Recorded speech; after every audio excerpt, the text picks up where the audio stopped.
Hello students, so let's read the question. The question asks, choose the odd one from Darwin's theory of evolution. तो इन चारों statements में से हमको odd one निकालना है based on Darwin's theory of evolution.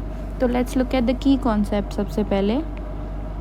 So the key concept is evolution and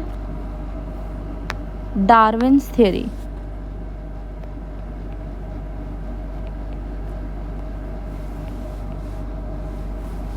ठीक है, तो जो एवोल्यूशन है, इवोल्यूशन बेसिकली क्या होता है? इवोल्यूशन होता है चेंजेस इन ऑर्गेनिजम्स कैरेक्टर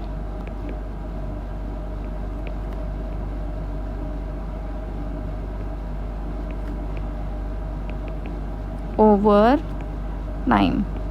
ठीक है, due to whatever reason, due to mostly genetic changes, genetically modified हो जाते हैं by the passage of time. अब डार्विन्स थ्योरी क्या कहता है? Darwin's theory revolves around a concept that is known as natural selection. अब natural selection क्या है? Natural selection is basically the selection और survival of the fittest during natural calamities हो सकते हैं या फिर नेचर के चेंजेस के टाइम पे. फॉर एग्जांपल अगर हम बात करें तो एक इंडस्ट्रियलाइजेशन से पहले एक ट्री था. There was a tree that had mostly white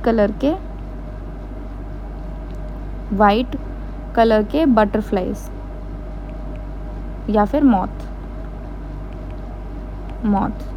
okay, later on what happened, industrialization हुआ. इंडस्ट्रियलाइजेशन के वजह से सूट कलेक्शन हुआ. Soot is a form of pollution जो कि ट्रीज़ के बार्क पे कलेक्ट हुआ और ट्रीज़ के बार्क का कलर जो हुआ वो डार्क हो गया. अब क्या हुआ? डार्क होने की वजह से जो वाइट कलर के हमारे जो मॉथ्स या बटरफ्लाइज थे वो बहुत ही ईजिली विजिबल हो गए प्रेडेटर्स को. ठीक है, प्रेडेटर्स को बहुत ईजिली अवेलेबल हो गए जिसकी वजह से उनकी पॉपुलेशन डिक्रीज़ हो गई बिकॉज प्रेडेटर्स उनको ढूंढ के खा जाते थे. तो दिस इज़ नेचुरल सिलेक्शन. इसमें क्या हुआ, जो कि डार्क कलर के उनमें से जो वाइट में से कुछ डार्क बचे थे ना, वो अपनी पॉपुलेशन बढ़ा दिए, पॉपुलेशन इंक्रीज़ कर दिए with the passage of time. तो किसका सिलेक्शन हो गया? डार्क कलर के मॉथ्स का सिलेक्शन हो गया, नेचुरल सिलेक्शन हो गया. तो दिस इज़ बेसिकली डार्विन का थियोरी. तो now let's look at the options. First option is all organisms have the capability to produce enormous number of offsprings. Organisms multiply in geometric ratio, which is right. ये अभी example में देखा हमने. Next is every individual competes with others and other species for basic necessities like space, shelter and food. This is also right क्योंकि black वाले जो moths थे वो वाइट वाले मॉथ्स से compete कर रहे थे फॉर नॉट बीइंग प्रेडेटेड. ठीक है, दिस इज ऑल्सो राइट.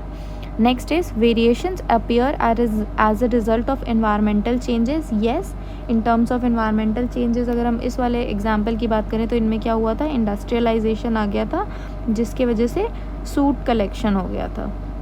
ठीक है, that is also an environmental change being transmitted to next generation.